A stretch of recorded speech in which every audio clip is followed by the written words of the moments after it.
तो ये बात है 1200 शताब्दी की, जब इंडिया में मुगलों का राज था और तब इंडिया में एंट्री होती है बख्तियार खिलजी की। इसके बारे में हम आगे वीडियो में बात करेंगे कि ये कौन था, कहाँ से आया था।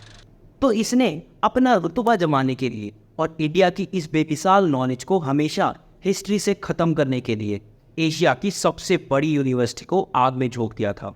तो फ्रेंड्स, आज की इस वीडियो में हम इस यूनिवर्सिटी के बारे में बात करेंगे जिसका नाम था Nalanda university, one of the oldest universities in India। Bharat में थी एक ऐसी यूनिवर्सिटी जो आज दुनिया की सबसे पुरानी यूनिवर्सिटीज में से एक है, नालंदा। ये एक रेजिडेंशियल यूनिवर्सिटी हुआ करती थी।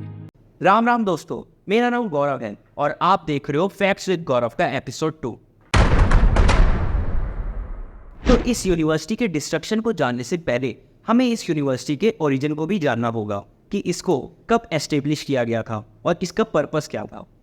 कुछ रिकॉर्ड में ये बताया जाता है कि ये यूनिवर्सिटी आम के बगीचे के ऊपर बनाई गई थी, जिसे 500 व्यापारियों ने गौतम बुद्ध को दिया था। पर आर्कियोलॉजिस्ट की रिपोर्ट की माने तो इसे स्थापित किया गया था 5th सेंचुरी में, जो गुप्ता एम्पायर का टाइम था, जो लगभग 4th सेंचुरी से लेकर 6th सेंचुरी तक चला था।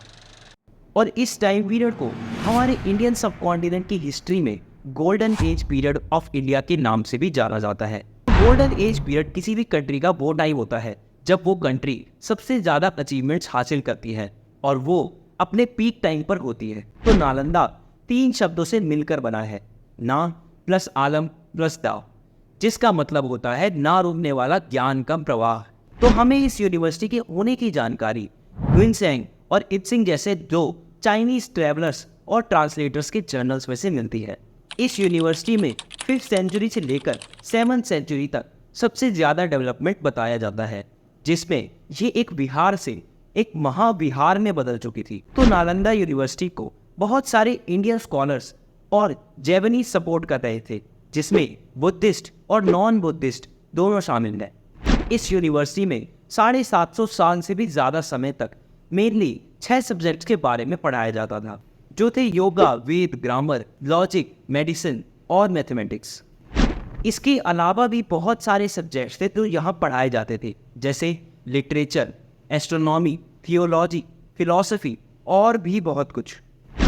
और इन सब सब्जेक्ट्स को अच्छे से पढ़ने के लिए वहाँ एक 9 मंजिला इमारत बनाई गई थी, जिसमें 90 लाख से ज़्यादा बुक्स और मैन्यूस्क्रिप्ट्स थी। अलग अलग टाइम पीरियड पर यहाँ पर बहुत सारे टीचर्स ने पढ़ाया था, जैसे कि नागार्जुना, बुद्ध पालिटा, शांति रक्षिता और आर्यदेव। और क्या आप जानते हो यहाँ के स्टूडेंट्स कौन थे? वही चाइनीज ट्रैवलर्स और ट्रांसलेटर्स, जिनके जर्नल्स की मदद से आज हम इस यूनिवर्सिटी की एग्जिस्टेंस का पता लगा पाए।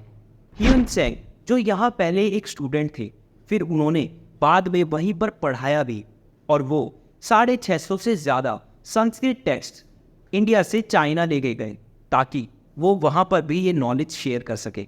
तो ये 7th सेंचुरी में यहाँ आए थे और ये इस यूनिवर्सिटी के स्थापना का क्रेडिट गुप्ता एम्पायर के कुमार गुप्ता वन को देते हैं।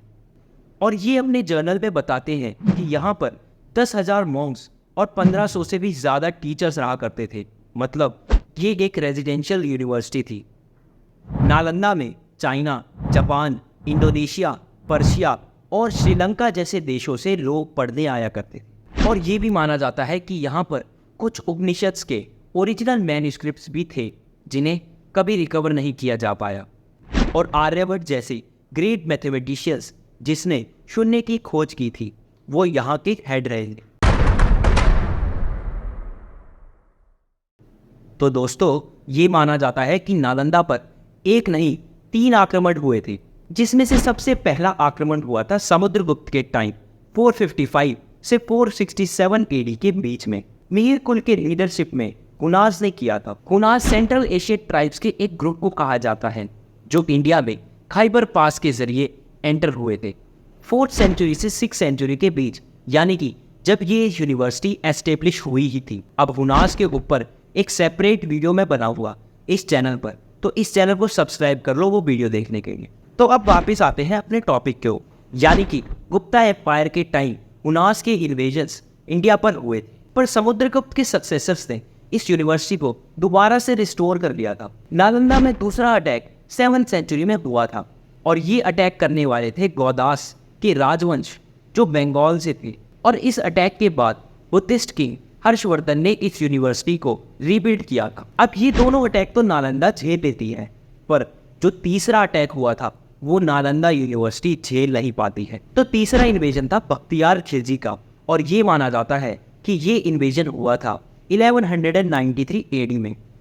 तो अब इस स्टोरी को थोड़ा डिटेल में समझते हैं। तो ये बताया जाता है कि बख्तियार खिलजी एक बार बहुत बीमार हो गया था और उसने बहुत से उपाय करे और हकीमों की इलाज भी करवाए, लेकिन फिर भी वो ठीक नहीं हो पा रहा था। तो एक आदमी ने ये सलाह दी कि नालंदा यूनिवर्सिटी के हेड राहुलजी भद्र जी इस बीमारी को ठीक कर सकते हैं, तो उन्हें बुलाया जाए। पर बख्तियार खिलजी को ये बात बिल्कुल मंजूर नहीं कि वो किसी गैर मुसलमान से अपना इलाज कराए।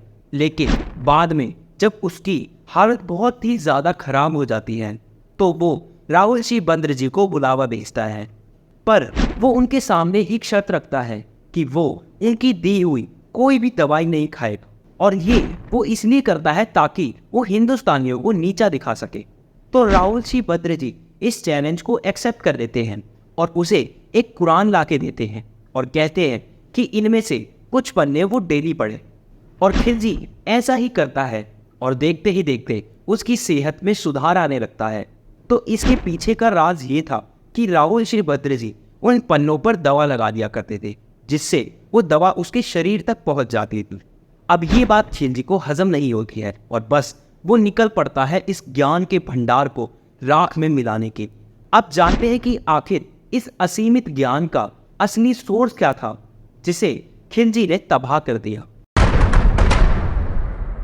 तो राहुलजी भद्र जी और ऐसे हजारों मॉन्क के ज्ञान का सोर्स था नालंदा की लाइब्रेरीज, जिनमें वो 90 लाख से भी ज्यादा बुक्स और मैन्युस्क्रिप्ट्स रखे हुए थे, जिसका नाम था धर्मगंज। और ये बनी थी 3 मल्टी स्टोरीड बिल्डिंग्स को मिलाकर, जिनका नाम था रत्न सागर, रत्नोदधि और रत्नरंजिका। तो खिलजी को जैसे ही ये बात पता चलती है वो अपनी पूरी सेना लेकर नालंदा पर हमला कर देता है। हजारों से भी ज्यादा बुद्धिस्ट मॉन्क जो यहाँ रह रहे होते हैं उनकी हत्या कर दी जाती है और फिर वो इस लाइब्रेरी को आग लगा देता है। एक बुक में ऐसा मेंशन किया गया है कि ये सारी बुक्स और मैन्युस्क्रिप्ट्स को जलने में लगभग 3 महीनों का समय लगा था। इससे आप समझ ही सकते हो कि यहाँ पर ज्ञान का कितना बड़ा भंडार था जो राख हो गया। और सिर्फ खिलजी ही नहीं, हमारी हिस्ट्री में जितने भी फॉरेन इन्वेडर्स थे उन सब के लिए जी एक क्लासिक टेक्निक होती थी जिसे इंग्लिश में बुक बर्निंग के नाम से जाना जाता है। इस टेक्निक से ये इन्वेडर किसी भी नई जगह पर अपना इन्फ्लुएंस बढ़ाने के लिए सबसे पहले उनकी नॉलेज पर अटैक किया करते थे, ताकि वो सभ्यता कभी अपने पैरों पर खड़ी ही ना हो पाए। और इसीलिए खिलजी, मंगोल्स, नाज़ी से लेकर ब्रिटिश सभी ने इस टेक्निक को अपनाया था।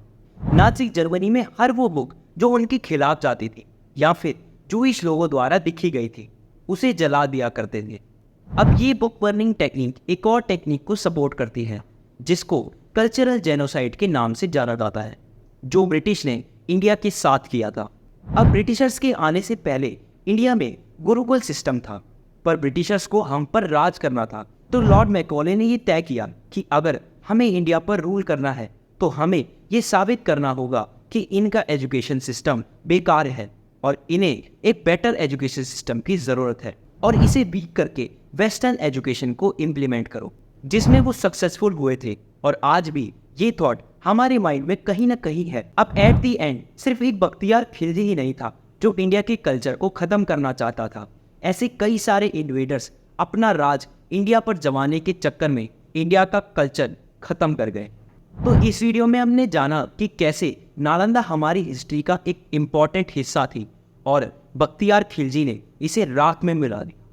तो इस पे आपके क्या व्यूज़ हैं हमें नीचे कमेंट करके ज़रूर बताना। और अगर आपको इस वीडियो से कुछ नया सीखने को मिला तो इस वीडियो को लाइक ज़रूर करना। फैक्ट्स विद गौरव चैनल को सब्सक्राइब कर लो ऐसे ही हिस्टोरिकल वीडियोस देखने के। तब तक के लिए stay curious, stay safe. This is Gaurav Raghav signing off.